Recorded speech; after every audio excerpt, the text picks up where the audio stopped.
अब हमें क्या निकालनी है, दूरी। जब भी दूरी निकालते हैं तो दूरी निकालने के लिए हमेशा क्या निकालते हैं, क्षेत्रफल। अब बात आती है क्षेत्रफल किसका निकालना है।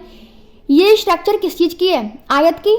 कोई वस्तु कहाँ से लेके कहाँ से चली है, पूरी यहाँ से लेके जो बॉक्स दिखाई दे रहा है यहाँ से लेके पूरी पूरी यहाँ से चली है। नीचे वाली शेप है हमारी आयत की और ऊपर वाली किस चीज की भुजा दिखाई दे रही है, तीन भुजाएं हैं। तीन भुजा का मतलब क्या होता है, त्रिभुज।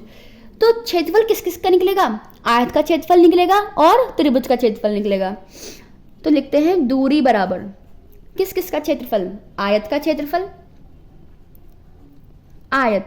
अब आयत का नाम क्या है, ओ ए सी डी। हम अपनी तरफ से ABCD नहीं लिख सकते, आयत OACD का क्षेत्रफल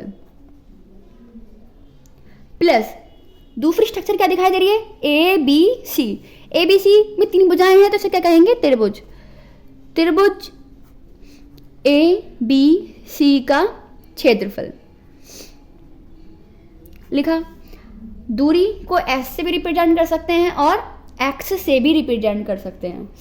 आयत का क्षेत्रफल, आयत में दो ही चीजें होती हैं, एक तो लंबाई और एक चौड़ाई। तो आयत का क्षेत्रफल होता है लंबाई गुणा चौड़ाई,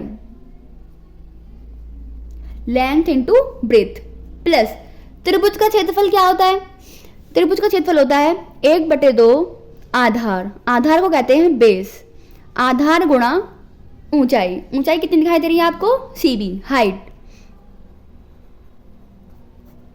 ऊंचाई। अब आयत को देखिए, सबसे पहले आयत का क्षेत्रफल निकाल रहे हैं। आयत की लंबाई कितनी दिखाई दे रही है, OA, एंड चौड़ाई कितनी दिखाई दे रही है, OD। चाहे तो OA ले या CD ले, दोनों ही बराबर हैं। तो आयत की लंबाई कितनी आ गई, OA गुणा चौड़ाई कितनी दिखाई दे रही है, या तो आप OD ले सकते हो या फिर AC ले सकते हो, जो भी आपको पसंद हो। तो OD ले लिया है, प्लस है तो प्लस 1/2। अब बात आ रही है त्रिभुज की। त्रिभुज की तीनों साइड दिखाई दे रही है। त्रिभुज का आधार क्या है, जो प्लेन है जिसके ऊपर हम खड़े हो सकते हैं, त्रिभुज का आधार कितना है, AC गुणा ऊंचाई। ऊंचाई कितनी दिखाई दे रही है आपको, CB। ओके, अब इनकी वैल्यू पुट करनी है बस। OA, O से लेकर A तक की दूरी कितनी दिखाई दे रही है, U गुणा O से लेकर D तक की दूरी कितनी है, T प्लस 1/2 A से लेकर C तक की दूरी T गुणा C से लेकर B तक की दूरी V माइनस U। अब गति के दूसरे समीकरण को ध्यान से देखिए, कुछ कुछ गति से समीकरण आ रहा है। यह है हमारा U की गुणा T में करी तो कितना आ गया, UT प्लस 1/2। T जैसा लिखा हुआ तो वैसा का वैसा लिख दिया। अब गति का द्वितीय समीकरण सिद्ध करना है, हमें निगमित करना है। S बराबर UT प्लस 1/2 AT का स्क्वायर। क्या यहाँ पे A और T आ रहा है, ये T एक आ रहा था लिख दिया। यहाँ आ रहा है V माइनस U, लेकिन क्या यहाँ पे V माइनस U आ रहा है, नहीं आ रहा है। हम गति का प्रथम समीकरण पढ़ चुके हैं। गति का प्रथम समीकरण क्या होता है, गति का प्रथम समीकरण अभी हमने इससे पहले वीडियो में पढ़ा था। गति का प्रथम समीकरण होता है V बराबर U प्लस AT। यहाँ पे U किसका है, माइनस का, यहाँ पे U है प्लस का। इसे दूसरी तरफ ला सकते हैं, जो भी चीज प्लस की होती है दूसरी तरफ लाते हैं तो वो किस में आ जाती है, माइनस में। तो ये हो जाएगा V माइनस U बराबर कितना बचा यहाँ पे, AT।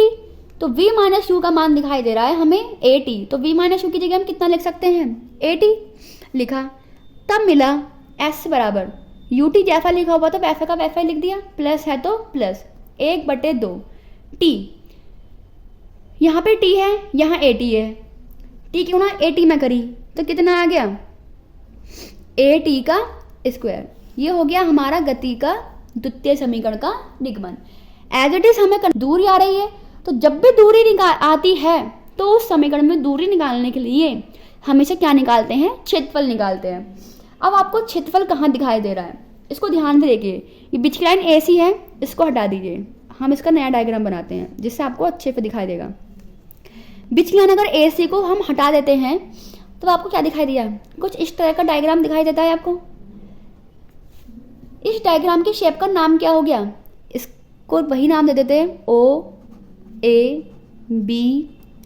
O से लेके A तक की दूरी U, B से लेकर D तक की दूरी V, और यहाँ हो गया समय।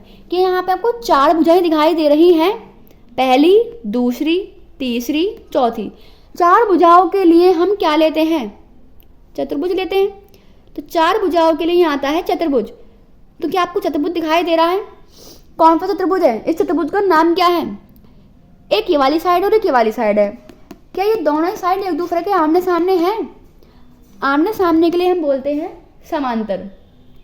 उसके बाद क्या ये वाली साइड एंड ये वाली साइड लंब डाल रही हैं? लंब का मतलब 90 डिग्री का कोण डाल रही हैं। यस, हमें दिखाई दे रहा है कि 90 डिग्री कोण भी डाल रही हैं। ओके, तो इसके बाद हमें क्या दिखाई दिया? 90 डिग्री का कोण भी डाल रही हैं ये। तो इस चतुर्भुज का नाम हो गया समलंब चतुर्भुज का क्षेत्रफल। लिखते हैं दूरी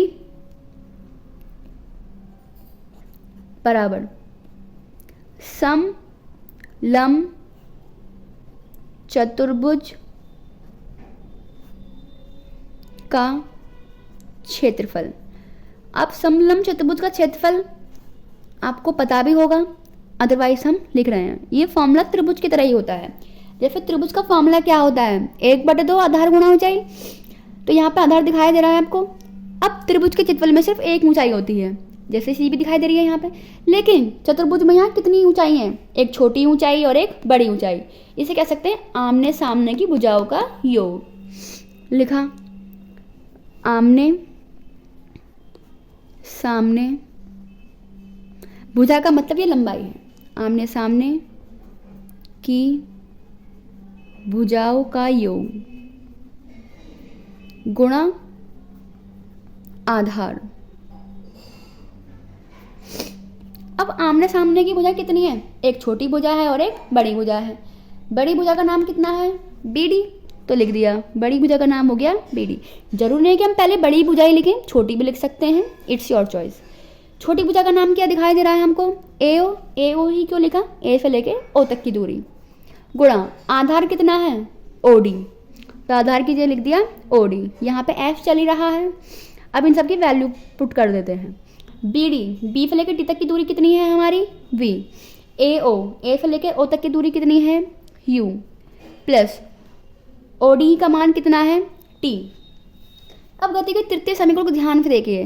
क्या गति के तृतीय समीकरण में आपको T लिखा हुआ दिखाई दे रहा है? नहीं दे रहा। तो T का मान हमें निकालना पड़ेगा। जब भी मान निकालते तो वो पहले समीकरण से ही निकालते हैं। निकाल तो आप दूसरे समीकरण में से भी सकते हो, लेकिन दूसरे समीकरण से मान निकालने में हमें थोड़ा टाइम लगेगा। V बराबर क्या होता है पहली समीकरण से? U plus AT। इधर U प्लस में, इधर फट किस में गया? माइनस में। क्या बचा इधर साइड? AT। हमें किसका मान चाहिए? T का। यहाँ A गुणा में, इधर फट किस में गया? ये भाग में। V माइनस U बटे A। क्या बचा इधर साइड? T। T का मान इधर रख सकते हैं अब हम। यहाँ पे लिखा हुआ है S बराबर 1/2। V प्लस U तो लिखा हुआ है ही, गुणा T की जगह कितना आ गया? V माइनस U बटे A। 2 एंड A दोनों ही किस में है? भाग में है। इधर फट किस में चले जाएंगे? ये गुणा में, क्योंकि भाग की चीज इक्वल की दूसरी तरफ किस में जाती है? गुणा में। तो ये आ गया 2AS बराबर दिखाई दे रहा है V plus U and V minus U। जब भी दो संख्या एक बार प्लस में होती है और एक बार माइनस में होती है, तो ये किसका फॉर्मूला होता है? ये होता है A² माइनस B² का। ये आपने पढ़ा भी होगा। A² माइनस B² बराबर होता है A plus B and A minus B। तो ये आ गया 2AS बराबर V² माइनस U²। U² इधर साइड माइनस में, इधर साइड किस में जाएगा? प्लस में। तो ये आ गया U² माइनस का इधर प्लस में, इधर लिखा हुआ 2AS और इधर क्या बचा? V का स्क्वायर। इसे घुमा के लिख सकते हैं। जब इसे घुमा के लिखा तो हमें क्या मिला? V² बराबर U² प्लस 2AS। ये आ गया हमारा गति का तृतीय समीकरण। होपफुली आपको ये समझ में आया होगा।